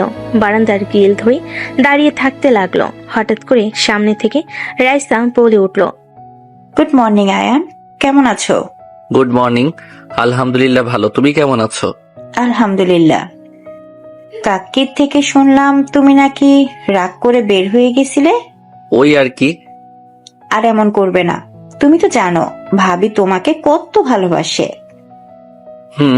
যাই হোক, তোমার বাসার সবাই কেমন আছে? আলহামদুলিল্লাহ। তা বাসায় আসো, ঘুরে যাও। আম্মু আব্বু তোমার কথা জিজ্ঞেস করে। ছেলেটা কোথায়? রাগ করে গেল? যাবো এক সময়, কলেজে যেতে হবে। ওকে যাও। রাইসা চলে গেলে আইন পিছনে ঘুরে তাকালে দেখে নদী তাকিয়ে আছে। আইন কিছু না বলে নিচের দিকে তাকিয়ে আলমারির কাছে গিয়ে শার্ট প্যান্ট নিয়ে ওয়াশরুমে চলে গেল। ফ্রেশ হয়ে পোশাক চেঞ্জ করে আইন বের হইল। ব্যাগ কাঁধে নিয়ে নিচে চলে গেল। আইন একজনকে দেখে অবাক হয়ে গেল। আইন বলে উঠল, খালা। আইনের কণ্ঠ শুনে পিছনের দিকে মহিলাটা তাকাতেই আইনকে বলল, কি বাবা তুমি আমাকে চেনো? MKH। আইনের কথা শুনে রহিমা খালা অবাক হয়ে গেল। রহিমা খালা কাঁপা কাঁপা কণ্ঠে বলে উঠল, আয়ান। আইন দৌড়ে গিয়ে রহিমা খালাকে জড়িয়ে ধরল। সবাই অবাক হয়ে তাকিয়ে থাকতে লাগলো। আতিয়া রান্নাঘর থেকে বের হলে চমকে গেল। আইনকে রহিমা খালা সারা মুখে চুমু দিতে লাগলো আর কান্না করতে করতে বলে, আয়ান আপু তুমি এখানে আছো? বড় মামুনি কোথায়? আপু। আইনের কথা শুনে রহিমা খালা পিছনে ঘুরে তাকাতেই আতিয়াকে দেখে বলে, মামুনি কেমন আছেন? ভালো, আপনি কেমন আছেন? আজ আমি অনেক খুশি। তোমাদের দেখা পেয়ে। আয়ন বাবা কত বড় হয়ে গেছে, আমি তো চিনতেই পারি নাই। আমার বুক পর্যন্ত ছিল, আর এখন কত বড় হয়ে গেছে, আমি চিনতেই পারি নাই। হি হি হি। MKH, তুমি কিন্তু আমার ছোট হয়ে গেছো, আমাকে সম্মান করবে। আমি তোমার আব্বু হয়ে গেছি। আয়নের কথা শুনে রহিমা খালা ঠিক করে হেসে বলে, একদম, আপনি আমার আব্বু হয়ে গেছেন। মামুনি, আপনি দয়া করে বাবুকে নিয়ে চলেন, আমি ওনাদের খবর দেই। খালা, দয়া করে এখানে কোনো ধরনের কথা তুলেন না। আয়ান, কলেজে যাচ্ছিস না? রহিমা, তুই ওদের দুজনকে চিনোস? রহিমা খালা কিছু বলবে তার আগেই আতিয়া বলে, আম্মু, ওনার সাথে আগে পরিচয় ছিল, ওনার সাথে থাকা হয়েছিল, ওনার বাসায় কাজ করতাম তো। ও আচ্ছা। মামুনি, কি বলেন এসব? ঠিক বলছি খালা। কিরে, যাস না কেন? যাবো না আজকে। যেতে বলছি, যা। আয়ন আর কিছু না বলে চলে গেল। রহিমা খালা আতিয়াকে বলে, মামুনি, বেয়াদবি মাফ করবেন, আপনি আয়ন বাবু এখানেই থাকেন, আমি ওনাদের জানিয়ে দিই, ওনারা আপনাদের ছাড়া ভালো নেই। কে ভালো নাই রে? আপা, তুমি কিছু জানো না ওরা কারা? খালা প্লিজ চুপ করবেন। রহিমা খালা আর কিছু বলল না। এদিকে আয়ন কলেজে চলে গেল। কলেজ ছুটি হলে আয়ন রাকিবকে বলল, এই যে মেয়েটা আসছে, তুই ওই মেয়েটাকে পটিয়ে নিবি। যদি নিস তাহলে তোর লাইফ সুন্দরভাবে কাটবে। কে ও? এখানে নাম করা বিজনেসম্যানের ভাতিজি। বলিস কি, রায়হান চৌধুরীর ভাতিজি? হ্যাঁ, থাক, আমি যাই। আয়নের সাথে কিছু বলার আগে সাইকেল নিয়ে জোরে চালিয়ে চলে গেল। নদীকে দাঁড়িয়ে থাকতে দেখে আয়ন সামনে গিয়ে বলে, সাইকেলে যাবেন নাকি? নদী কিছু না বলে পাশে রিকশায় উঠে পড়ল। আয়ন আর কিছু না বলে ওর পিছন পিছন যেতে লাগলো। বাসে গেলে নদী সোজা রুমে চলে গেল। আয়নও রুমে চলে গেল। নদী ফ্রেশ হয়ে নিচে চলে গেলে আয়ন ফ্রেশ হতে চলে গেল। ফ্রেশ হয়ে নিচে গেলে আয়ন আতিয়াকে বলল, আপু, আমি একটু বাইরে যাব। MKH, তুমি কতদিন আছো? আছি, আজকেই দিনটাই। MKH মানে কি? নদীর কথা শুনে আয়ন কিছু না বলে চলে গেল। রহিমা খালা হেসে বলে, MKH মানে মিষ্টি খালা। এই আমাকে ছোটবেলা থেকে এটাই বলে ডাকে। ও আচ্ছা। হঠাৎ করে আয়ন দৌড়ে বাসার ভিতর ঢুকলো। সবাই ভুল কুচকে তাকলে আয়ন আতিয়াকে বলল, MKH, আপনি এটা কি করলেন? আপু তো এখন রেগে যাবে। মানে? আপু, আয়নের কথা শুনে সবাই দরজার দিকে তাকাতেই থমকে গেল। সবাই ঢোক গিলতে লাগলো। নদীর আব্বু আম্মু দৌড়ে গিয়ে বলতে লাগলো, ম্যাম স্যার, আমাদের এই গরিবের ঘরে আপনারা প্লিজ ভিতরে এসে বসেন। এইভাবে উত্তেজিত হবেন না, আমরা সাধারণ মানুষ, আমাদের দয়া করে এভাবে ট্রিট করবেন না। আর পাঁচটা মানুষকে যেইভাবে দেখেন সেইভাবেই দেখেন। স্যার, ম্যাম, আপনারা বসেন। আশিক ভালোভাবে সোফা পরিষ্কার করতে লাগলো। তুলি দেখে অবাক হয়ে বলল, ম্যাম আপনি? আমি তো বিশ্বাসই করতে পারছি না, আমি আপনার অনেক বড় ফ্যান। আপনার সাথে ছবি তোলা যাবে? আপনি আমার আইডল, আমি আপনার মতো বড় বিজনেসম্যান হতে চাই। শিওর, ইনশাল্লাহ আমার থেকে ভালো করবে তুমি। তুলি আয়নের আম্মুর সাথে ছবি তুলতে লাগলো। আয়নের আব্বু আম্মু বসলো। রহিমা খালা বলে ওঠে, ম্যাম বাবু। আয়নের দিকে তাকাতে আয়নের আম্মু চোখের পানি ধরে রাখতে পারলো না। আয়নের দিকে উঠে যেতে আতিয়া আয়নকে টান দিয়ে নিজের কাছে দাঁড় করিয়ে বলে, আয়ান যেখানে যাচ্ছিলি সেইখানে যা। মামুনি, বাবুকে কেন সরিয়ে দিতে চাইছেন? খালা, আপনি কাজটা মোটেও ঠিক করেন নাই। আর খালা, টাকার কাছে বিক্রি হয়ে গেলেন। মামুনি, প্লিজ আমাকে মামুনি বলবেন না। বৌমা, আমার বোনের সাথে এরকম ব্যবহার করছো? যাও ওনাদের জন্য শরবত বানিয়ে নিয়ে আসো, গরমের সময়। আতিয়া চলে গেল আয়নের আব্বু আম্মুর জন্য শরবত বানিয়ে নিয়ে আসতে। খালা এগিয়ে গেলে আতিয়া হাত সরিয়ে দিয়ে বলে, মা হয়ে টাকার কাছে বিক্রি হয়ে গেছেন। আপনাকে দেখি আমার ঘৃণা হচ্ছে। আমার একটা মেয়ে মারা গেছে, এখনো আমার আরো সন্তানেরা আছে, তাদের ভবিষ্যৎটাকে নষ্ট করে দিতে পারি না। আতিয়ার আগে কিছু না বলে শরবত বানিয়ে বের হইল। রহিমা খালা আতিয়ার পিছন পিছন যেতে লাগলো। আতিয়া দুজনকে শরবত দিয়ে বলল, শরবত খেয়ে তিনজন বের হয়ে যান। আতিয়া, কি বলো? তোমার কোনো ধারণা আছে কাদের সামনে কথা বলছো? ম্যাম স্যার, দয়া করে কিছু মনে করবেন না। আতিয়া, বেশি করে ফেলছো কিন্তু। সমস্যা নাই, আপনারা ওনাকে কিছু বলবেন না। ম্যাম, কত ভালো ওনাদের এত সম্মান করার কি আছে? আমরা মানুষ, ওনারাও মানুষ, মাথায় তোলার কোনো মানে হয় না। আশিক রাগে আতের হাত ধরে রাগী লোক নিয়ে তাকাতে রহিমা খালা তাড়াতাড়ি করে আশিকের হাত ধরে কিছু বলবে, সাথে সাথে আতিয়া বলে, খালা ছাড়েন, আমার হাজবেন্ড আমার সাথে যেমন ইচ্ছে তেমন ব্যবহার করবে, হাত ছাড়েন ওর। আর আপনার ম্যাম স্যার নিয়ে এখান থেকে যান। উনি তোমার হাজবেন্ড? জি মিসেস রাহেলা চৌধুরী, উনি আমার হাজবেন্ড, আর ওনারা আমার শ্বশুর শাশুড়ি, আর ওই দুটা আমার ননদ। এইটাই আমার দেবরের বউ রূপা। তাই আমি চাচ্ছি না আপনারা দুইজন আমার শ্বশুর বাড়িতে বসে থাকেন। আয়নের আব্বু বলে ওঠে, আতিয়া প্লিজ আমাকে ক্ষমা করে দাও, প্লিজ তোমরা আমাদের সাথে চলো। আতিয়া রেগে বলে, অসম্ভব, আপনাদের সাথে আমরা কেন যাব? আপনারা চলে যান, আমাদের দয়া করে বিরক্ত করবেন না। আমরা আলহামদুলিল্লাহ অনেক সুখে আছি, প্লিজ চলে যান। আতিয়া, আর কত শাস্তি দিবে আমাদের? রহিমা তো আমাদের ক্ষমা করে দিয়েছে, সেখানে তুমি কেন আমাদের ক্ষমা করতে পারছো না? টাকা দিয়ে সব কিনতে পারবেন, আমাদের ভাই বোনকে টাকা দিয়ে কিনতে পারবেন না, বুঝতে পারছেন?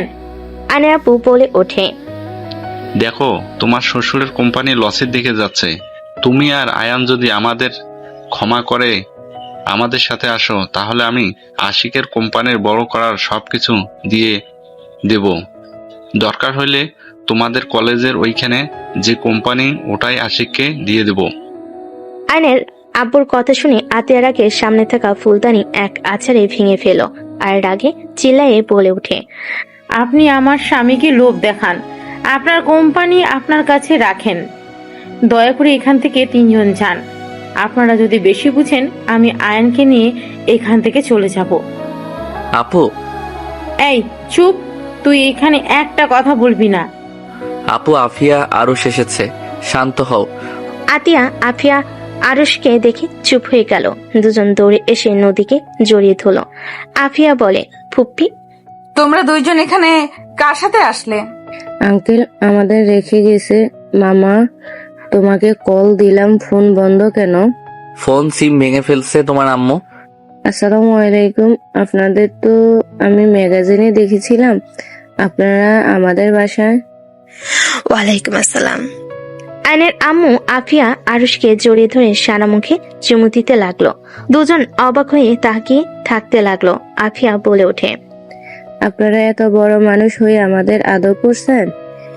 আমি তোমার নানি হই, আর ওইটা তোমার নানু ভাই হয়। সবাই অবাক হয়ে গেল। আফিয়া আরুষ অবাক হয়ে তাকিয়ে আছে। আফিয়া বলে ওঠে, কি বলেন? আমাদের তো নানা নানি নাই, আম্মু আর মামা আছে। আমার কথা বিশ্বাস না হলে তোমার মামা আর আম্মুকে জিজ্ঞেস করো।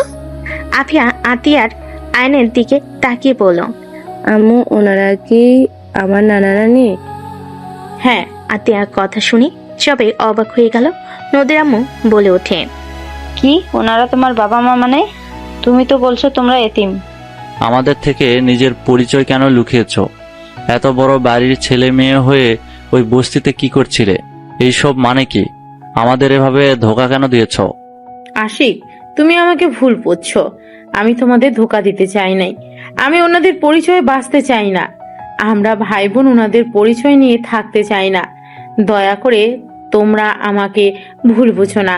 আমি ওনাদের ঘৃণা করি। আমি চাই নাই আমার ছোট ভাই আমার বাবা বড় ভাইদের মতো হোক, আর টাকা কারণে অভদ্র তৈরি হোক। মানুষকে মানুষ মনে করবে না, টাকার গরমে সব কিনে নেওয়ার চেষ্টা করবে, অন্যায় করে টাকা দিয়ে মুখ বন্ধ রাখবে। এমন যেন না হয়। সেই জন্য আমি আমার ভাইকে নিয়ে দেশে এসেছি। আমার ভাইকে আমি আমার মনের মতো করে বড় করতে পেরেছি, এটাই আমার সফলতা। ওইখানে যদি রাখতাম, আমার ভাই একটা অমানুষ হতো, আর ওই বাড়িতে আমার দম বন্ধ হয়ে আসতো। অনেক কিছু চাইলে বলা যায় না আশিক, শুধু এইটা মাথায় রেখো, এমন কিছু আছে যার জন্য আমার বাবা মা ভাইকে আমি ঘৃণা করি। কেন ঘৃণা করো? রাজপ্রাসাদ রেখে বস্তিতে থাকতে কি এমন করেছো যে তোমরা ওইখান থেকে চলে এসেছো? আর আয়ানকে এত শাসনে কেন রাখতে? আয়ানকে সবসময় অভাবের ভেতরে রাখার কেন চেষ্টা করতে? কিন্তু তুমি তো আমাকে বলতে পারতে, আমার ফ্যামিলিকে না বললে। বাট তুমি তো আমার সাথে কোনো কিছু শেয়ার করো না। এই তোমার ভালোবাসা, 7 বছর ধরে আমার সাথে আসো, কিন্তু একবারও বললেন না আমাকে। বের হয়ে যাও এখান থেকে। তুমি আমাদের সবাইকে ধোঁকা দিয়েছো। ধোঁকাবাজ মেয়েকে আমি আমার বউ হিসেবে দেখতে চাই না। এখনই বের হয়ে যাও। আশিক, চুপ, একদম আমার নাম ধরে ডাকবে না। ভাইয়া, তুমি কথা বলো না। তুমি নিজেও কাউকে কিছু জানাও নাই। তুমি ছোট হয়ে সবকিছু লুকিয়ে গেছো। আপনারা আপুর সংসার ভাঙতে ভালো লাগছে নাকি? আপনারা কেন আমাদের ভিতরে আসেন? আশিক বাবা, আমার মেয়েকে ভুল বোঝো না। চুপ করেন। আমাদের স্বামী স্ত্রীর মাঝে আপনি কথা বলবেন না। আমার সন্তানদের রেখে তোমাকে যেতে হবে। আশিক, চুপ করো। বৌমা কোথাও যাবে না। সবার সমস্যা থাকতে পারে, কোনো তো কারণ আছে। না হলে কেউ এত বড় জীবন যাপন রেখে সবার থেকে লুকিয়ে থাকে? আমি তো ওর স্বামী। কাউকে কিছু না বললে আমাকে তো বলতে পারতো নাকি? ওই আমাকে কিছু বলে নাই।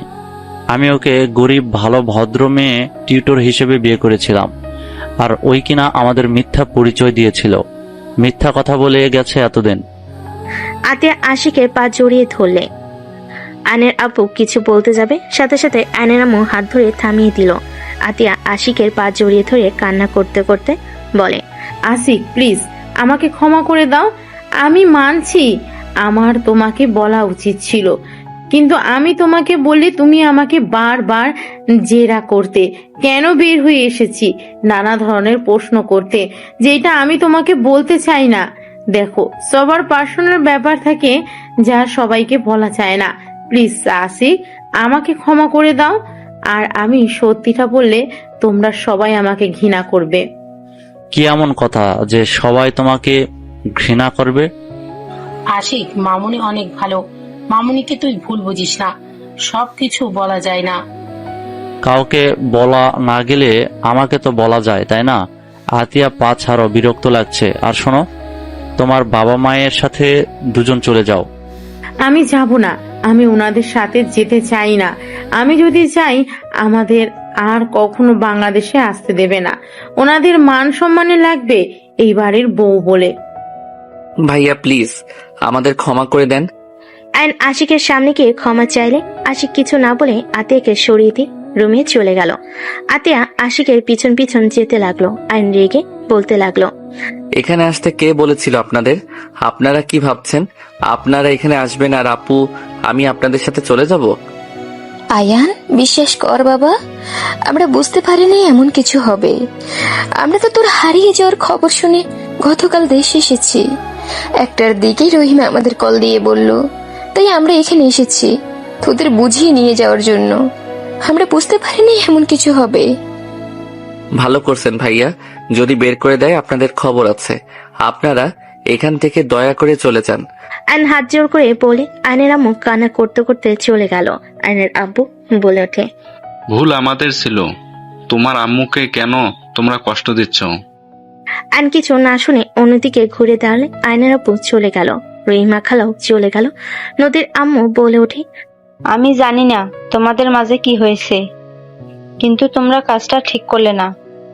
উনি তোমাদের জন্ম দিয়েছে, তোমাদের 9 বছর ধরে কাছে পায় না, না তোমাদের দেখতে পারছে না ছুঁয়ে দেখতে পারছে। আমি একজন মা, আমার মেজ সন্তানটাই দূরে থাকে, প্রতিনিয়ত ওর জন্য বুকটা পুড়ে। আমি তাও আমার সন্তানের সাথে ফোনে কথা বলতে পারি, আর উনি তাও পারে না। উনি তোমাদের ছাড়া ভালো নাই। আমার মনে হয় তোমার বাবা মায়ের কাছে একবার যাওয়া উচিত। আপু আমার ভালোর জন্য আমাকে নিয়ে এত দূর চলে এসেছে। আপু অনুমতি না দিলে আমি কিছু করতে পারবো না। আমার মনে হয় ভাবিকে তোমার বোঝানো উচিত। সবাই মিলে কথা বলতে লাগলো। আর এদিকে আতিয়া আশিককে বলতে লাগলো, শুনতে চাও কেন তাদের থেকে দূরে? ওকে, তাহলে শোনো। রহিমা খালা আমাদের বাসার বিশ্বস্ত কাজের লোক। উনি আমাকে আয়ান ভাইয়াকে বড় করেছে। লন্ডনে গেলে ওনার ছোট মেয়েকে নিয়ে যায়। আর ছোট মেয়ে আমার সাথে সব সময় থাকতো। আমি ওকে অনেক ভালোবাসতাম ছোট বোনের মতো। ভাইয়াও ছোট মেয়েটাকে একা পেয়ে রেপ করেছিল। মেয়েটা সহ্য করতে না পেরে মারা যায়। আতিয়ার কথা শুনে আশিক যেন থমকে গেল, চোখ কপালে উঠে পড়ল। আশিক বলে ওঠে, কি রুমির ধর্ষণ হয়েছিল? ওই অ্যাক্সিডেন্ট করে মারা যায় নাই?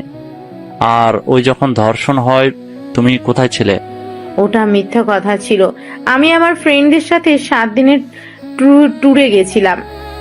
আর ট্যুরে গেলে আয়ান রুমি জন্য কিছু না কিছু আনতাম।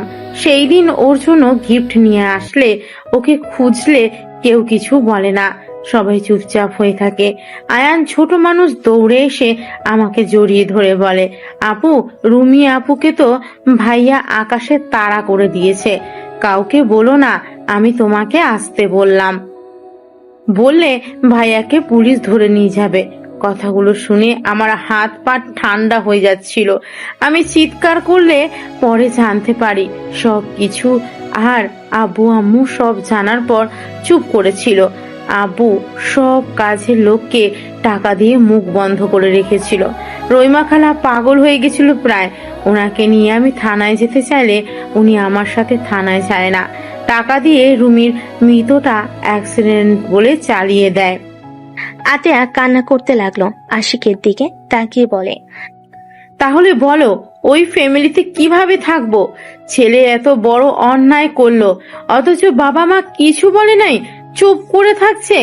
আর আমাকে মুখ বন্ধ রাখতে বলছে। আমাকে রুমে বন্দি করে রেখেছিল। আম্মু পর্যন্ত আমাকে হুমকি দেয়, সেখানে বলবে ওদের পরিচয় সবাইকে জানাই। আজও কেউ জানে না যে রুমির মৃত্যু সত্যিটা। এইটা আমাকে তিলে তিলে কুড়ে খাচ্ছে।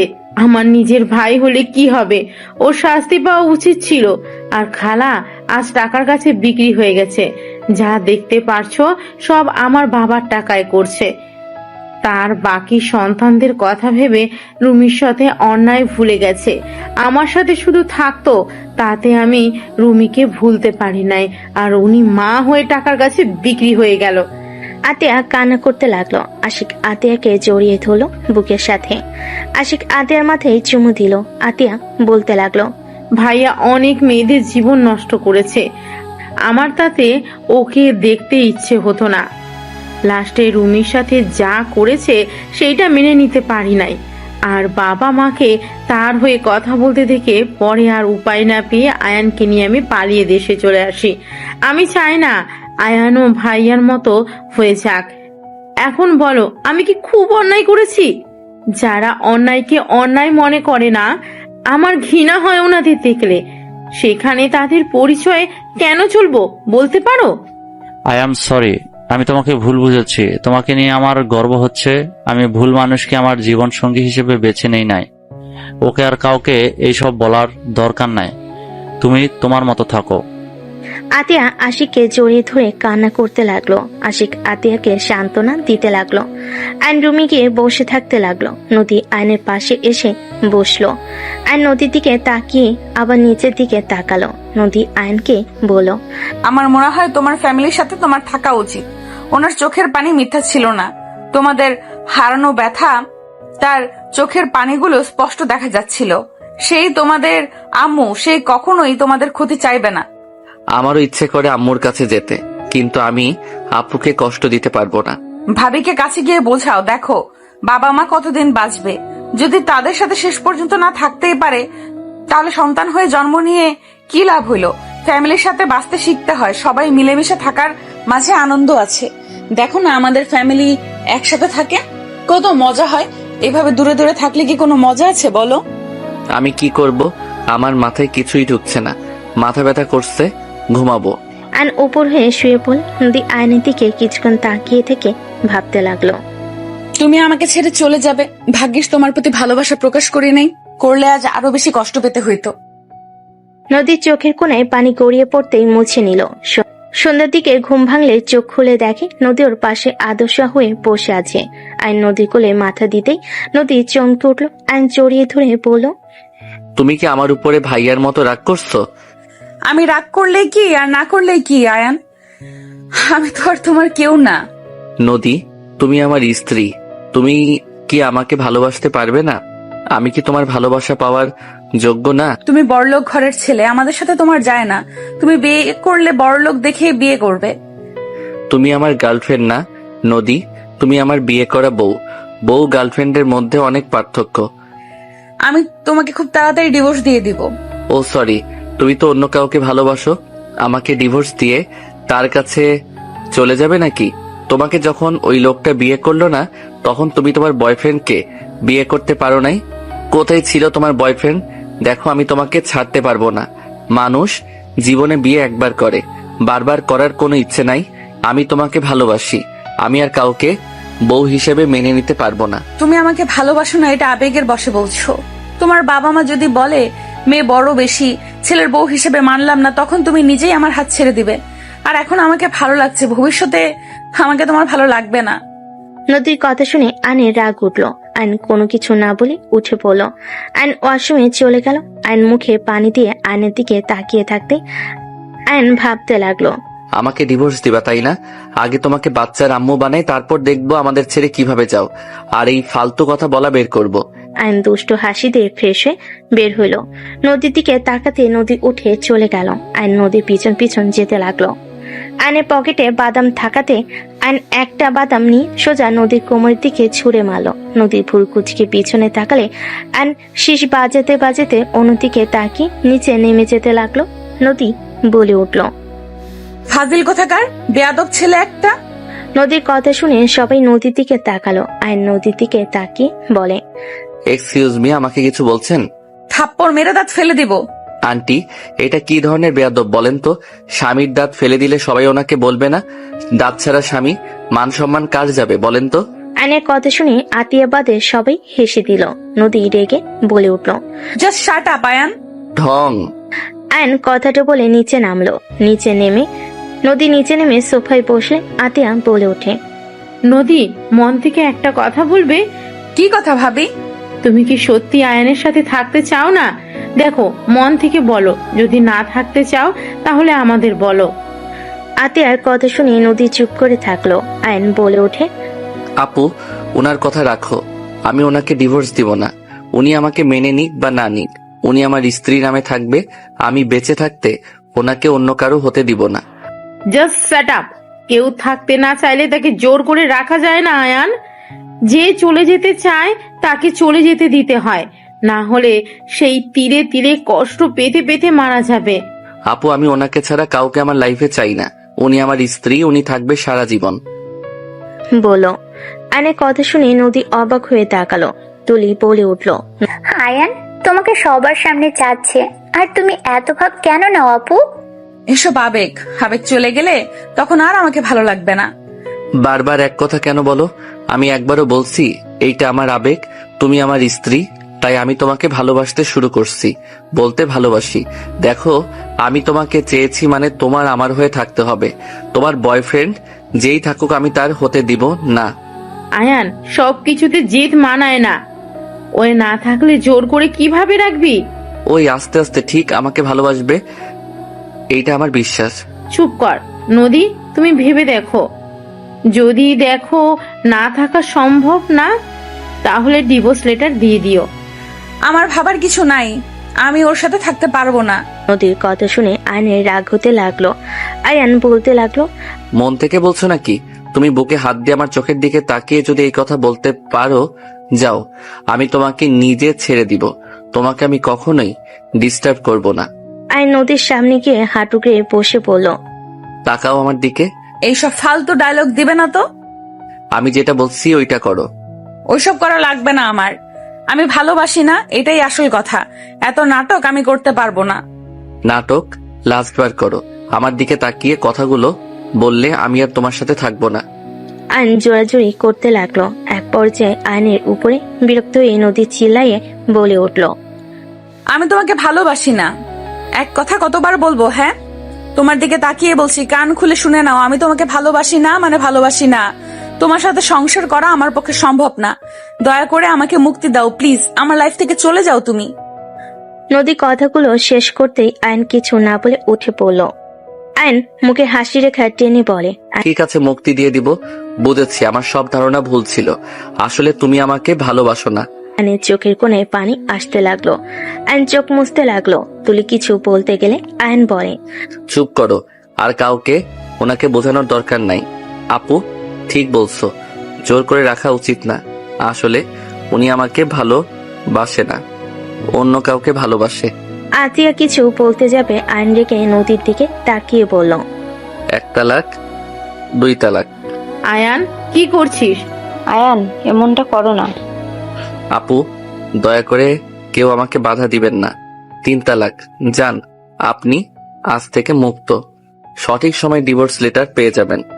আয়ন চোখের পানি মুছতে লাগলো। নদীর আম্মু থ হয়ে সোফায় বসে পড়লো। নদীর কানে তালাক শব্দটা ভাসতে লাগলো। নদীর শরীরের শক্তি যেন এক নিমিষেই হারিয়ে গেছে।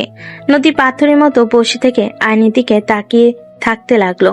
আয়ন চোখ মুছতে মুছতে বলে, আপু আমি এখানে থাকতে পারবো না। আমি আম্মু আব্বুর সাথে একদিন থাকতে চাই। তারপর আমার মন যেদিকে যাবে আমি সেদিকে চলে যাব। কোথায় যাবি? জানি না, এখানে আমি আর থাকতে পারবো না। ওনাকে দেখলে আমার কষ্ট হবে। ওকে, তুই যা আম্মু আবুর কাছে, আমি ঠিকানা বলে দিচ্ছি। আপু একটা কথা বলবো? দেখো ভাইয়া ভুল করছে, আম্মুর তো কোনো দোষ নাই। সময় হইলে তুমিও চলে এসো আপু দেখা করতে। উনি আমাদের জন্ম দিয়েছে। যত রাগ দেখাও না কেন আপু, তুমিও আম্মুকে অনেক মিস করো। যদি কখনো মনে হয় চলে এসো। আর আঙ্কেল আন্টি ভাইয়া তুলি ভাবি আমাকে ক্ষমা করে দিয়েন আমি আপনাদের সাথে অন্যায় করে থাকলে। আরুষ আফিয়া মামা তোমাদের অনেক ভালোবাসি। সাবধানে থেকো, মামাকে ভুলে যাও না। আয়ন আরুষ আফিয়াকে জড়িয়ে ধরে আদর করতে লাগলো আর চোখ মুছতে লাগলো। আয়ন ওর আপুকে জড়িয়ে ধরে বলল, ভালো থেকো আপু, আর বিআইন ভালো থাকবেন। আজ থেকে আপনি আমার আবারও বিআইন হয়ে গেলেন। আপনাকে মুক্ত করে দিয়েছি, ভুল করলে ক্ষমা করে দিয়েন। আয়ন চোখের পানি মুছতে মুছতে বের হয়ে গেল। নদীর আব্বু আম্মু চুপচাপ বসে থাকলো। আশিক রেখে নদীর দিকে তাকিয়ে বলল, নেন, তোকে তো মুক্তি করে দিল, এখন সুখে থাক। সবকিছুতে তো নিজের সিদ্ধান্ত উপরে থাকস। আমাদের ক্ষমা কর। আয়ানের সাথে তোকে বিয়ে দিয়ে আমরা বড় ভুল করেছিলাম। যাক, তুই নিজেই তো সরিয়ে দিলি, ভালো করছস।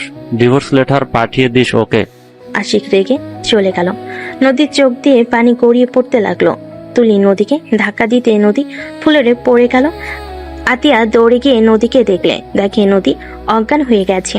আতিয়া রূপা ডাকতে লাগলো। তুলি দৌড়ে গিয়ে পানি নিয়ে আসলো। রূপা নদীর মুখে পানি দিতে দিতে বলতে লাগলো, নদী, এই নদী, চোখ খুলো। কি হলো তোমার? চোখ খুলো নদী, চোখ খোলো। নদীর জ্ঞান ফিরলে নদী উঠে দাঁড়িয়ে গেল। কাউকে কিছু না বলে পাথরের মতো সোজা শির ভেঙে উপরে চলে গেল। রুমে গিয়ে দরজা লাগিয়ে দিয়ে নদী জোরে চিৎকার দিয়ে হামা করে কান্না করতে লাগলো। নদী কান্না করতে করতে খাটের উপরে হয়ে শুয়ে পড়ে কান্না করতে করতে বলতে লাগলো, আমার এত কষ্ট কেন হচ্ছে? আমি নিজেই তো তোমাকে বাধ্য করলাম। কিন্তু আয়ান, তুমি আমাকে কিভাবে তালাক দিতে পারলে? তুমি আমার মন বুঝেও কিভাবে লাস্টে এটা করতে পারলে? নদী কথাগুলো বিড়বিড় করে কান্না করতে লাগলো। এদিকে আইন ঠিকানা অনুযায়ী চলে গেল। আইন বাসার সামনে গেলে দারোয়ান আইনকে থামিয়ে দিল। আইন বলতে লাগলো, আমাকে যেতে দেন, আমি এই বাড়ির ছেলে। আইনের কথা শুনে দারোয়ান বডিগার্ড হাসতে লাগলো। দারোয়ান বলে ওঠে, ওই ছেলে, এখান থেকে যা, বিরক্ত করিস না, বেশি বুঝলে পুলিশে ধরিয়ে দিব। কথাগুলো বলে একজন আইনকে ধাক্কা দিলে সাথে সাথে এক গাড়ির সাথে ধাক্কা খেলো। ধাক্কা খেয়ে রাস্তায় পড়ে গেল। গাড়ি থেকে সাথে বের হয়ে দৌড়ে আইনের কাছে গিয়ে তুলে পড়ল। আয়ান, তুমি এখানে? আর ওই আপনারা ওকে ধাক্কা কেন দিলেন? আর একটু হলে কি হতো? দারোয়ান সাথীকে সালাম দিয়ে বলে, ম্যাম, এই ছেলেটা কখন থেকে বিরক্ত করছে? বলে উনি নাকি স্যারের ছেলে। ঠিক তো বলছে, ওই এই বাড়ির ছেলে। সরেন সামনে থেকে। সবাই অবাক হয়ে তাকালো। আইনের পায়ে ধরে ক্ষমা চাইতে যাবে, সাথে সাথে আইন বলে, কি করছেন? আমি আপনার ছোট, আমার পায়ে কেন ধরতে নিয়েছেন? দেখেন আমি কিছু মনে করি নাই, আপনারা আপনাদের দায়িত্ব পালন করছেন। আইন কথাগুলো বলে সাথে সাথে ভিতরে গেল। সাথীকে আইন ধন্যবাদ দিয়ে দিল। দুজন সদর দরজার সামনে দাঁড়িয়ে কলিং বেলে চাপ দিল। কাজের লোক দরজা খুলে দিল। সাথী আইন একসাথে বাসার ভিতর ঢুকলো। বসার ঘরে যেতে সবাই আইনকে দেখে অবাক হয়ে গেল। আয়নের আম্মু দৌড়ে এসে আয়নকে জড়িয়ে ধরে বলে, আয়ান বাপ, তুই এসেছিস? আমি তো বিশ্বাস করতেই পারছি না। আয়ান, আতিয়া আশিক ওরা আসে নাই? না, আমি একা এসেছি। আয়নকে দেখে রাফি দৌড়ে এসে আয়নকে জড়িয়ে ধরে কান্না করে দিল। রাফি কান্না করতে করতে বলতে লাগলো, আয়ান বাবু, কেমন আছিস তুই? ভাই আমাকে ক্ষমা করে দে ভাই। রাফি আয়নকে জড়িয়ে ধরে কান্না করতে লাগলো। আয়নকে দেখে সবাই এক এক করে আয়নকে আদর করতে লাগলো। আয়ন সবার সাথে কুশল বিনিময় করলো। আয়নের আব্বু বলে, আয়ান, আতিয়া আসবে না?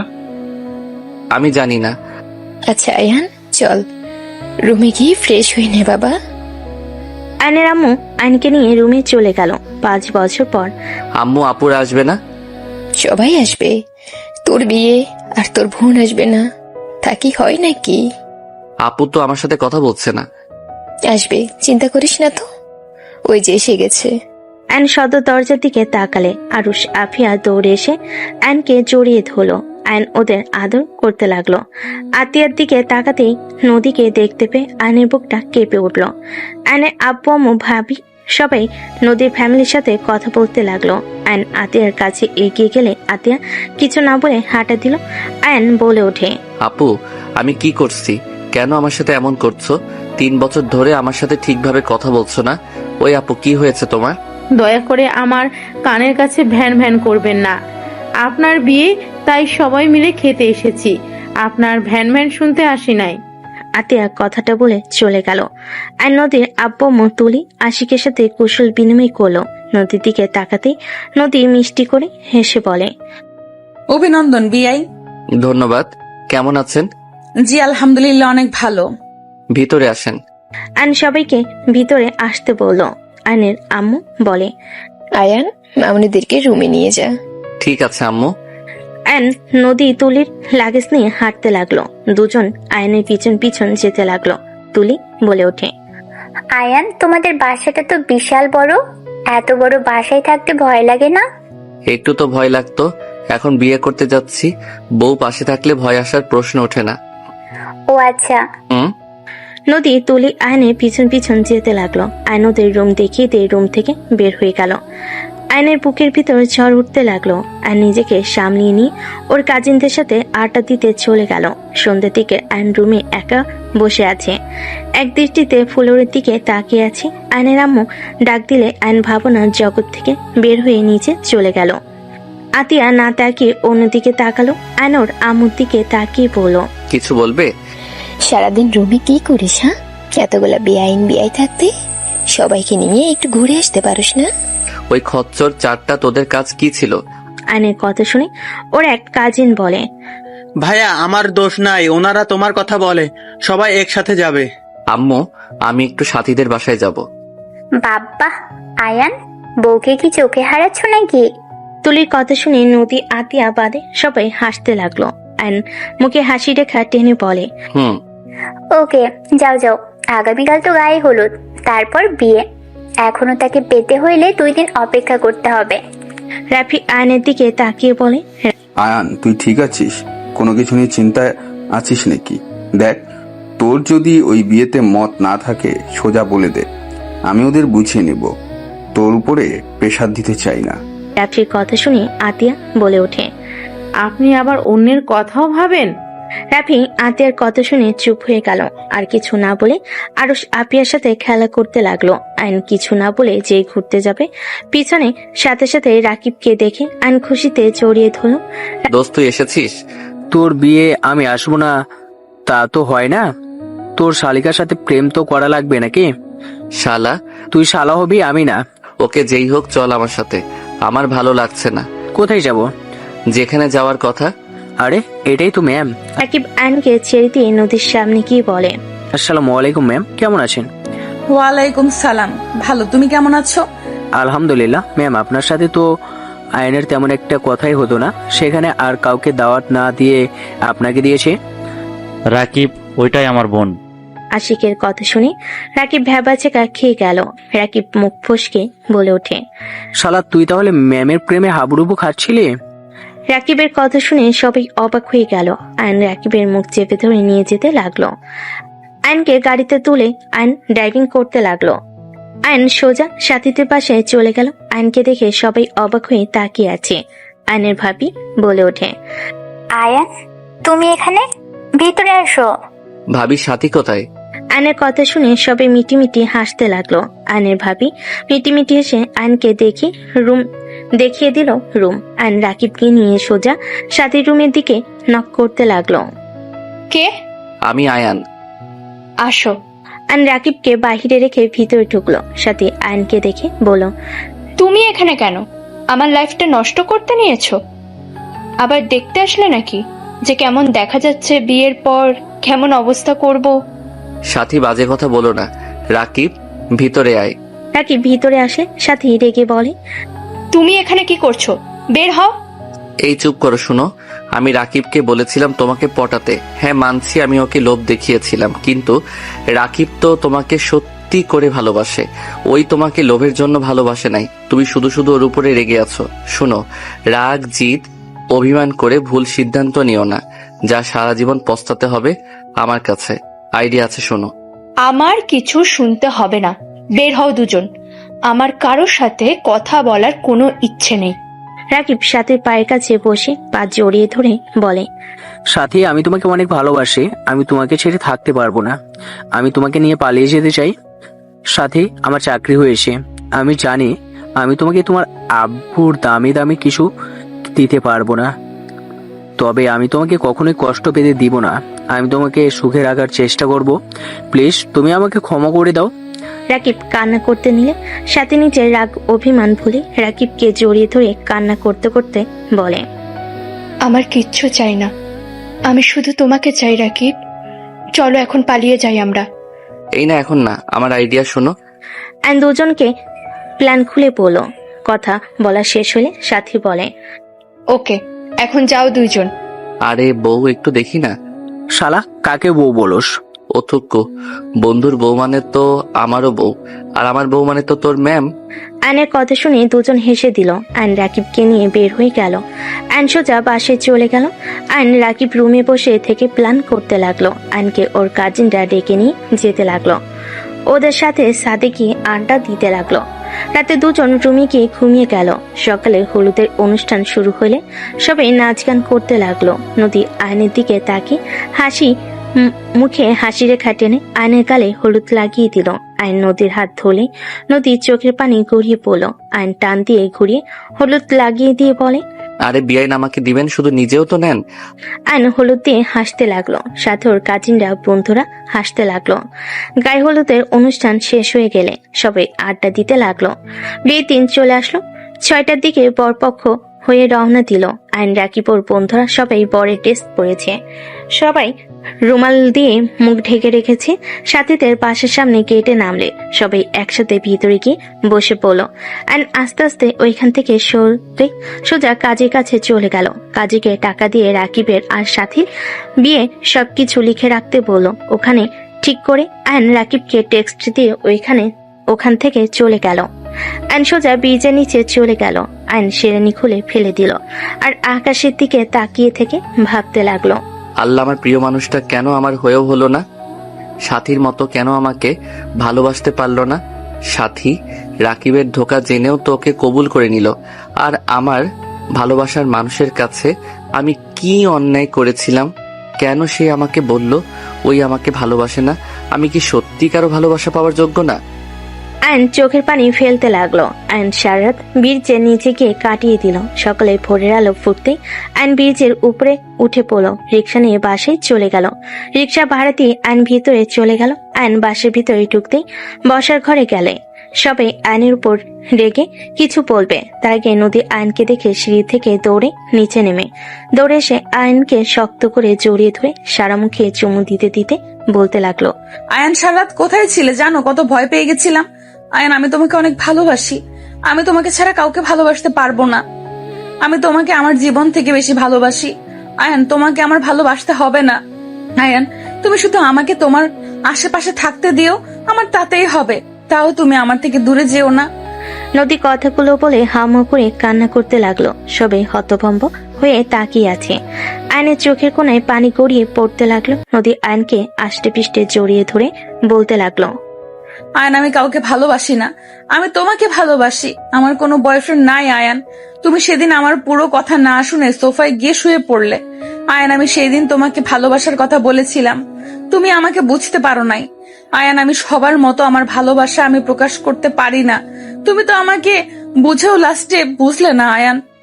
আমি তোমাকে অন্য কারো হতে দেখতে পারবো না।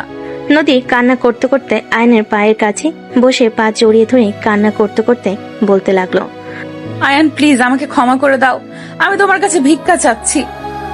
আমাকে তুমি আবারও নিজের কাছে টেনে নাও না, আমাকে লাস্ট বার সুযোগ দাও না আয়ান। আমি কথা দিচ্ছি, তুমি আমাকে মেরে কেটে ফেলে দিলেও আমি তোমাকে ছেড়ে যাব না। প্লিজ আমাকে তুমি ক্ষমা করে দাও, ক্ষমা করে আমাকে একটা সুযোগ দাও না। নদী কান্নায় ভেঙে পড়ল। আতিয়া বলে ওঠে, আয়ান, নদী তোকে অনেক ভালোবাসে। 3 বছর ধরে তোকে আমি এইসব বলার চেষ্টা করছি, তুই আমার কথা না শুনে কল কেটে দিতি, নদীর কোনো কথা শুনতে চাইতি না। এইসব হচ্ছেটা কি? নদী তো আয়নের 1 বছরের বড়, ওর সাথে ওর ভালোবাসা কিভাবে হয়? ফাজলামি নিতেছিস? হ্যাঁ? আয়নের আম্মু আর কিছু বলবে তার আগে আয়ন নদীকে 2 হাত দিয়ে তুলে ধরে চোখের পানি মুছে দিয়ে বুকের সাথে জড়িয়ে ধরে বলে, কি করছো? আমার পায়ে কেন ধরছো? আমি তোমাকে ভালোবাসি আর সারা জীবন আমি তোমাকে ভালোবেসে যাব।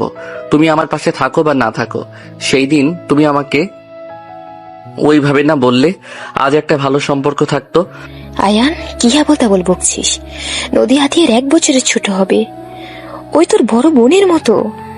ওই আমার বোনের মতো না, ওই আমার স্ত্রীর মতো। আর আম্মু বারবার বড় বড় করবে না, ভালোবাসে আবার বড় ছোট কোনো ব্যাপার না, একে উপরের মনের মিল থাকাটা মেইন। বয়স তো পানির মতো বাড়তে থাকে। আর নদীকে যদি তোমাদের কারো বৌমা হিসেবে মেনে নিতে কষ্ট হয় তাহলে বলতে পারো, আমি নদীকে নিয়ে চলে যাব। তারপরও কারো কথা শুনে আমার ভালোবাসার মানুষের হাত ছাড়তে পারবো না।